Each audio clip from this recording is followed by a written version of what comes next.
Hello and welcome to Halftime Report on CNBC TV18. I'm Sonia Shenoy, and with me in a bit Nigel D'Souza will join in. It's gotten very choppy for the market, so if you look at the graph on your screen, there are a lot of jagged edges right now. The Nifty though is holding with gains of about 0.7%, and there has been a good amount of recovery in the Bank Nifty as well.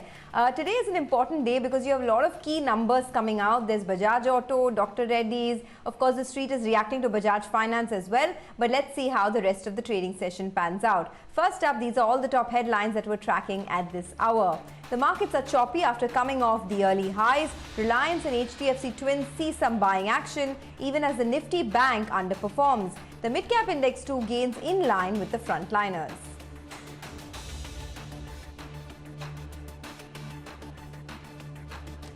Reliance Industries' rights offer to raise 53,000 crore rupees gets off to a flying start. Rights entitlement gets actively traded for the first time on stock exchanges. The offer is priced at 1257 rupees a share, closes on the 3rd of June.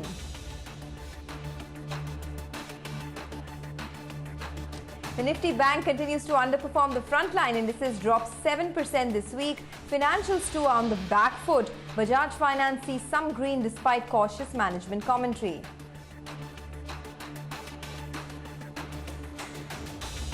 And the former chief statistician Pranab Sen calls the government's fiscal stimulus inadequate, tells CNBC TV18 that more needs to be done to generate demand.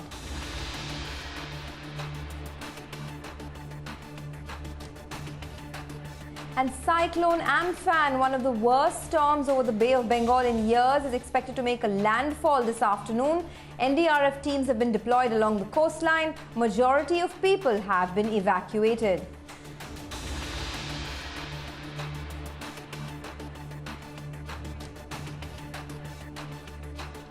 All right, those were all the top headlines on Halftime Report this afternoon. But first up, the big headline, Reliance Industries.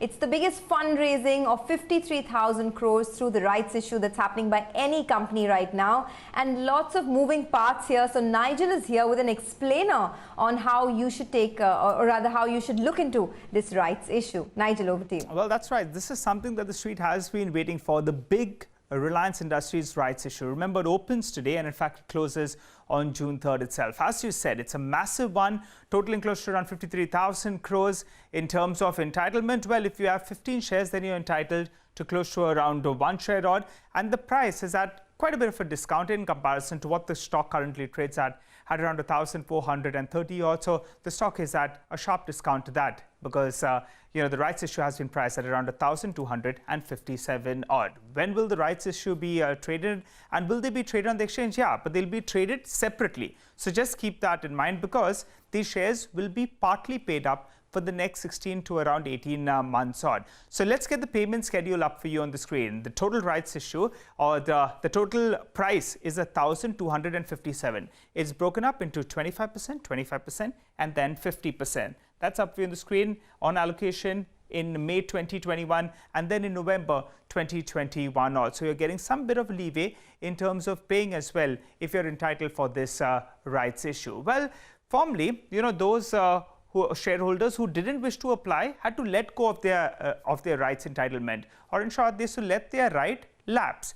Now, in fact, things have turned around a tad bit, and the regulators, or SEBI as well, has changed things a tad bit. Now, for Reliance, the rights entitlement, that opens today and it closes on May 29. Now, it's going to be a test for the regulators as well, because this is the first large issue that we're seeing, or the first rights entitlement that will be trading, particularly on the National Stock Exchange. And in fact, out there, we're seeing volumes are very, very high. So this will put a bit of a test out there. Let's get a few numbers up for you and then explain this. The Reliance Industries rights issue is at price at around 1,257. Now, the stock is trading at around 1,430 approximately. So if you're just looking at that number, well, it's nearly around 170 rupees odd in terms of difference. But if you just pull up the previous plate and you'll see what is the Reliance Industries rights entitlement trading at, That's nearly around 195 rupees or so. Short point, earlier if you were entitled to shares but you didn't go ahead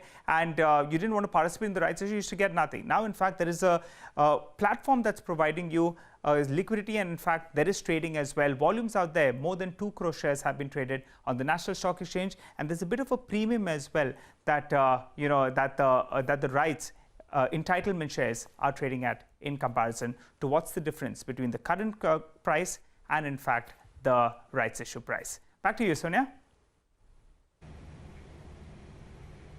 All right, Nigel, thanks a lot for that. So that's a complete explainer on how you should approach the rights issue for Reliance Industries. But the other big stock we're tracking this afternoon is Bajaj Finance. The stock is holding up with gains of 1% despite some weak commentary from the management. Remember, the numbers were not too bad. In fact, this time around, the management has seen good cost control. The loan book was flat despite such a challenging environment, and the NIMs contracted just about 30 basis points. So they managed to hold up in what was a very, very weak quarter. Abhishek is here to give us the fine print of the numbers and what brokerages have made of it. Abhishek. Key highlights of Bajaj Finance results were the moratorium formed about 27% of the book. This, when compared to peers who are in the range of 70 to 95%, is on the lower side. Calculation also shows that the net interest margin for the company might have improved by about 20-25 basis points on a sequential basis. Also, the fact that their customer addition remains strong, growing at 23.7% YOY and about 5.5% sequentially. However, on the flip side, slippages of formation of bad loans that remained elevated at 1,037 crores when compared to 936 crores in the previous quarter. And despite low moratorium, they had high check bouncing rate. So check bouncing rate was at 37% when compared to 27% of the book under moratorium. The management in the con call also guided for higher provisions in FY21. Ex of COVID, they expect provisions to rise by 80 to 90% for FY21. So in the near term, they will give up growth, while for FY21 they look to protect their balance sheet in terms of capital and cash. Back to you.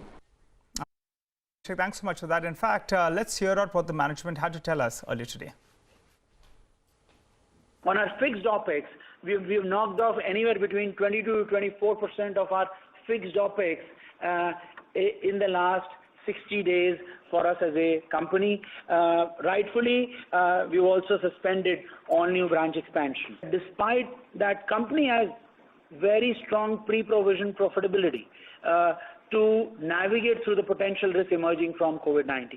I think that's an important point, that do we have sufficient profitability to sustain shocks? And COVID is, if anything, but a once in a 100-year shock. 7% of consolidated AUM as of April 30th is under moratorium at this point in time. Of this, 27%, 68%, or let's say round up to 70%, have no recent bounce history. No recent bounce history being defined as in Jan, February, March, they did not default. Scenario planning takes into account all the lines that you see written here. Clearly, the focus of or the modeling is essentially focused on the moratorium portfolio. Okay, that's the management of Bajaj Finance. By the way, a lot of stocks are buzzing around. Bharat Forge is up over 2%, so there's some traction that we're seeing in these names. And the market once again is holding on to gains of around 0.7%. So the bulls have finally got their grip back on the market, even if it is only for the day. But moving on, Tata Power is one stock that's holding up quite well. Remember, the regulated business was quite steady, and the management is on track to cut its debt by 50% this year. Anisha is here to give us the fine print of the numbers and what the management had to say. Anisha. Well, yes, Tata Power is in focus after reporting a strong operational improvement in the quarter gone by. While the standalone business and renewable business saw a hit on account of COVID-19, it was the regulated business that really supported the earnings. The losses at Mundra Power Plant have also narrowed, and that is because the under-recoveries have come in at just 45 paise per unit. Separately, it's the lower fuel cost as well as lower interest cost that really supported the profitability this time around. But the biggest takeaway post the Q4 numbers is actually not on the P&L side, it is on the balance sheet side, because the management discussed with us their plan and target to reduce the net debt by 48% so that the net debt comes in at 25,000 crores versus 48,000 crores where it is currently.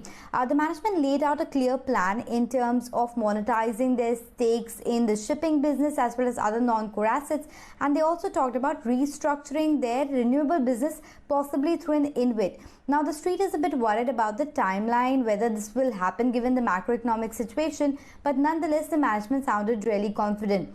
Separately, they also sounded very hopeful about the opportunity in the distribution space given the government is looking to privatize discoms in union territories. However, they are not really interested when it comes to Reliance Infrastructure's Delhi distribution business. The management also told us that power demand, which had dipped by 30 to 40% in the month of March and April, has now rebounded a tad bit, and now the decline has narrowed to just 10%. So a lot of important takeaways coming in from that interview. Let's listen into that. We have